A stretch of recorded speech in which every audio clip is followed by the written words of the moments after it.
दो मित्र थे, दोनों बम्बई धन कमाने के लिए गए। छोटा मोटा ऐसे ही कार्य करते करते थोड़ा धन हुआ, फिर दुकान खोली, फिर और धन। एक समय आया, दोनों ने मिलकर एक होटल खोला। बहुत पैसा एकत्रित होने लगा होटल से। एक के मन में दूसरे के प्रति द्रोह पैदा हो गया कि इसको अगर मार डाला जाए तो पूरे होटल के मालिक हम हो जाएंगे। मारने में क्या लगता है, भोजन में पेय पदार्थ में जहर मिला के दे दिया, वो मर गया। अब तो अकेले मालिक। जब गांव लौट करके आए तो गांव वालों ने पूछा, वो तुम्हारे साथ गया था? बोले बस वो थोड़ी देर ही साथ रहा, इसके बाद वो कहाँ चला गया मुझे कोई पता नहीं। साफ बच गए। अब गाँव में आकर खूब जमीन खरीदी, बढ़िया मकान बनाया। बम्बई से तो चल ही रहा था होटल से। कुछ समय बाद ब्याह हुआ। ब्याह होते ही 1 वर्ष बाद लड़का पैदा हुआ। लड़का पैदा, तो खुशी ही खुशी, आनंद ही आनंद छा रहा है। धीरे धीरे लड़का सयाना हुआ, उसे अमेरिका पढ़ने के लिए भेजा। खूब पैसा खर्चा कर, क्योंकि पैसा है। अब कैंसर हो गया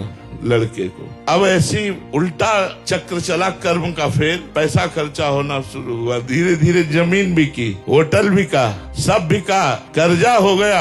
अब पैसा खर्चा करने के लिए नहीं। तब लड़के को बीमारी अवस्था में फिर घर लाए और पैर छाती से लगा के उसके रख के रो रहे थे, बेटा अब क्या करूं? तो उसने कहा, बेटा अब क्या करूं? एकांत में जो जहर दिया था उसी का कर्म फल तुम्हें देने के लिए मैं आया हूं। मैं तुम्हारा बेटा नहीं। देख, तेरा सर्वनाश करके अब मैं जा रहा हूं और तू जीवन भर अब तड़पेगा और दुखी रहेगा और कष्ट को भोगेगा। यदि आप पाप कर्म करेंगे तो आपके घर में ही वो पाप कर्म कोई रूप लेकर ऐसा पैदा होगा जो जीवन भर आपको दुख देगा, क्लेश देगा, अशांति देगा।